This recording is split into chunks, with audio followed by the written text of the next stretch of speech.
এক সাহাবী রাদিয়াল্লাহু তাআলা আনহু এসে বললেন, ইয়া রাসূলুল্লাহ, আমাকে কিছু দান করেন। আ'তিনি শাইআন। বিষ্ণুনবী বললেন, তুমি ভিক্ষা করো, তোমার ঘরে কিছু নাই? সাহাবী বললেন, লা ইয়া রাসূলুল্লাহ, কিছু নাই। বিষ্ণুনবী সাল্লাল্লাহু আলাইহি ওয়াসাল্লাম আবার প্রশ্ন করলেন, কিছুই নাই? সে বলল, হ্যাঁ আছে। কি আছে? একটা জামা আছে, জামা, আর আছে একটা পানি খাওয়ার জগ। দুইটা জিনিস আছে, একটা কি আর একটা পানি খাওয়ার জগ। বিষ্ণুনবী বললেন, দুইটা নিয়ে আস। সাহাবী রাদিয়াল্লাহু তাআলা আনহু জামার জগ নিয়ে এসে বিষ্ণুনবী সাল্লাল্লাহু আলাইহি ওয়াসাল্লামের হাতে দিলেন। বিষ্ণুনবী জামার জগটা ধরে বললেন, মাইয়াশতারি হাযাইন, কে আছো আমার সাহাবীদের মধ্যে এই দুইটা জিনিস কিনতে চাও? এক সাহাবী দাঁড়িয়ে বললেন, ইয়া রাসূলুল্লাহ, ইয়া হাবিবাল্লাহ, আনা আশতারিহিমা বিদিরহাম। এই দুইটা জিনিস, একটা জামা, একটা পানি খাওয়ার জগ, আমি 1 দিরহাম দিয়ে কিনে নিতে চাই। পড়েন সুবহানাল্লাহ। বিশ্বনবী বললেন, 1 দিরহাম তো কম হয়ে যায়, 1 দিরহামের চেয়ে বেশি দিয়ে কেনার মতো যদি কেউ থাকে একটু হাত তোলো। মাইয়াজিদু আলা যালিক, এর চেয়ে বেশি দাম দিয়ে কেনার মতো কেউ আছো নাকি? আরেক সাহাবী হাত তুলে বললেন, ইয়া রাসূলুল্লাহ, ইয়া হাবিবাল্লাহ, আশতারিহিমা বিদিরহামাইন, আমি 1 দিরহাম নয়, আপনার সম্মানে 2 দিরহাম দিয়ে জিনিসগুলো কিনে নিতে চাই। 2 দিরহাম।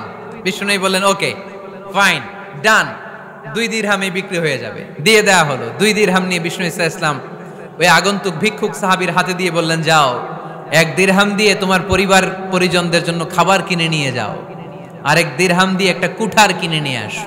কি কিনে নিয়ে আসো? সবাই বলেন। কুঠার চিনেন আপনারা?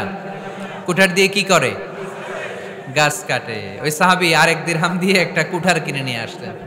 বিশ্বনবী সাল্লাল্লাহু আলাইহি ওয়াসাল্লাম নিজ হাতে ওই কুঠারের একটা হাতল লাগাই দিলেন। সুবহানাল্লাহ পড়তে পারলেন না মজা করে? হাতল ছাড়া কুঠার ধরা যায়? ধরা যায় না। বিশ্বনবী কাঠের একটা হাতল লাগাই দিলেন। এই হাতলটা দিয়ে বিশ্বনবী বললেন, try to imagine the attitude of the last messenger Muhammad sallallahu. He changed the world for the better and made us better creature. তার নাম কি? কি নাম? He was Muhammad sallallahu alayhi wasallam.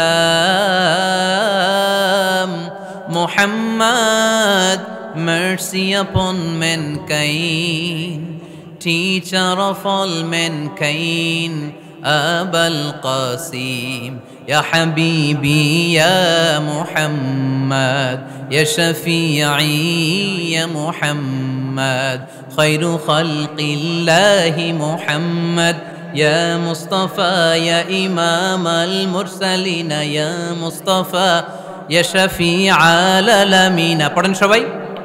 Ya Mustafa, Ya Imam al-Mursalin, Ya Mustafa, Ya Shafi'al alamin.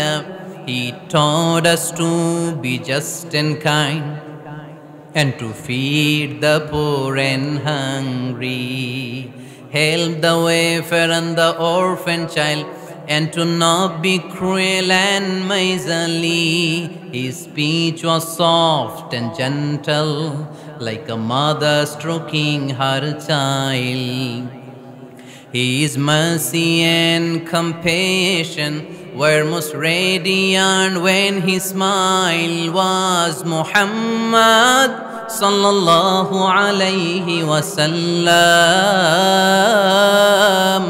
Muhammad, mercy upon mankind, teacher of all mankind, Abul Qasim, Ya Habibi, Ya Muhammad, Ya Shafi'i, Ya Muhammad, Khairu Khalqillahi Muhammad. পড়েন সবাই। Ya Mustafa, Ya Imam al-Mursalin, Ya Mustafa, Ya Shafi'al alamin, Ya Mustafa, Ya Imam al-Mursalin, Ya Mustafa, Ya Shafi'al alamin, Muhammad. Subhanallah পড়েন। He was Muhammad sallallahu alayhi wasallam. বিশ্বনবী নিজ হাতে ওই সাহাবীর কুঠারের ভেতরে একটা হাতল লাগাইয়া দিলেন। ঘটনা মনে আছে নাকি নাশিদ শুনে ভুলে গেছেন? ঘটনা মনে আছে সবার? তিনি হাতল লাগাই দিলেন আর বললেন, যাও, গায়ে শক্তি আছে, তাগড়া যুবক, এই কুঠার নিয়ে জঙ্গলে যাও, জঙ্গলে যে কাঠ কাটো, লাকড়ি বানাও, বাজারে যে বিক্রি করো। লা ইয়াহতাতিবা আহাদুকুম হাজমাতান ফি যাহরিহি খায়রুম মিন আই ইয়াসআলা আহাদান ফায়ু'তিয়াহু আও ইয়ামনাহু। যাদের গায়ে জোর আছে, শক্তি আছে, পরিশ্রম করে লাকড়ির বোঝা পিঠে নিয়ে বাজারে বিক্রি করা অনেক ভালো কারো কাছে হাত পাতার চেয়ে। কারণ তুমি হাত পাতলে লোকজন তোমারে দিতেও পারে, নাও দিতে পারে, কিন্তু পরিশ্রম কখনো বৃথা যায় না। What is the moral of the story? রাসূল সাল্লাল্লাহু আলাইহি ওয়াসাল্লামের এই প্রফেটিক স্টোরি থেকে আমাদের শিক্ষা কি? বিশ্বনবী বললেন, যাও, কাঠ কেটে নিয়ে আসো। লা উরিদু আন আরাকা 15 আইয়াম, সামনের 15 দিন আমি যেন আমার চোখ দিয়ে তোমার আমার আশেপাশে ঘুরঘুর করতে না দেখি।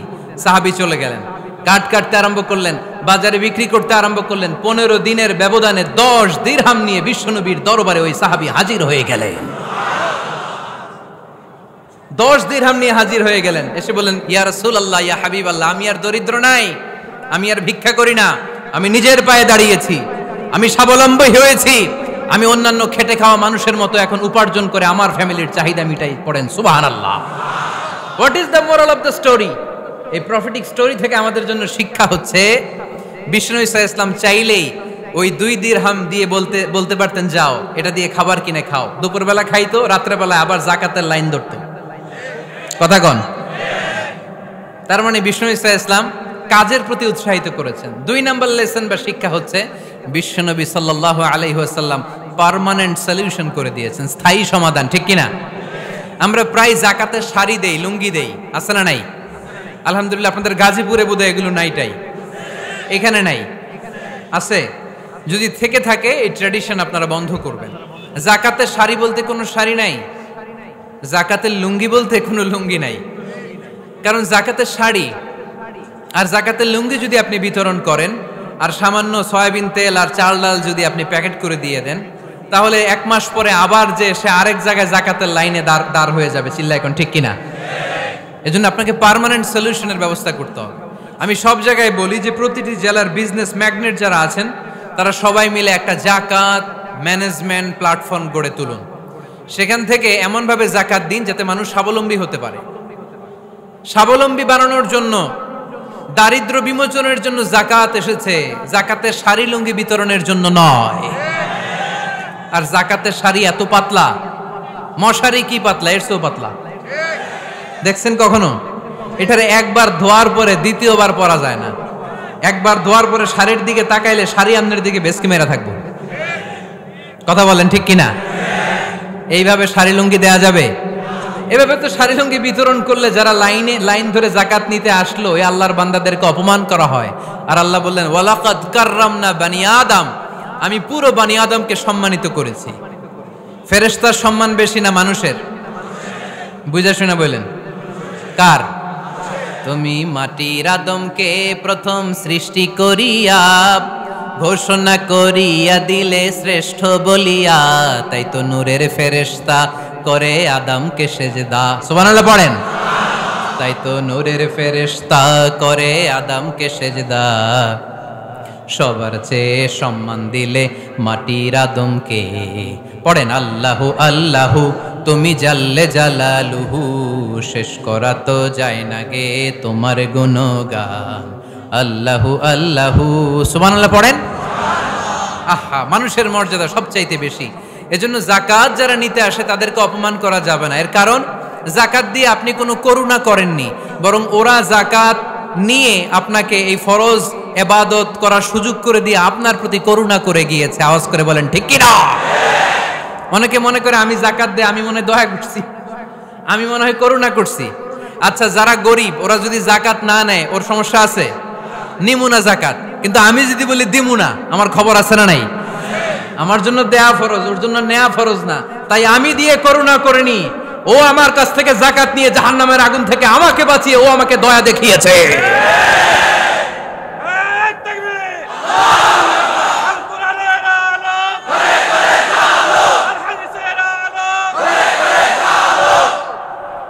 এজন্য যাকাত দারিদ্র্য বিমোচনের জন্য। কিভাবে যাকাত দিবেন? আপনি যাকাতের টাকা দিয়ে খেয়াল করবেন, একটু ক্রস চেক করে নিতে হবে, ডবল চেক করে নিতে হবে। যেই ফ্যামিলিতে যাকাত দিবেন কর্মক্ষম উপার্জনের মতো করতে পারে এরকম ছেলে আছে কিনা, থাকলে ওর একটা অটো রিক্সা কিনে দেন, সিএনজি কিনে দেন, ওই সিএনজি চালিয়ে ওর ফ্যামিলিটা দিব্যি চলে যাবে, ঠিক কিনা? ওর একটা অস্ট্রেলিয়ান গাভী কিনে দেন, ওই গাভীর দুধ বিক্রি করে ফ্যামিলিটা স্বাবলম্বী হয়ে যাবে, ঠিক কিনা?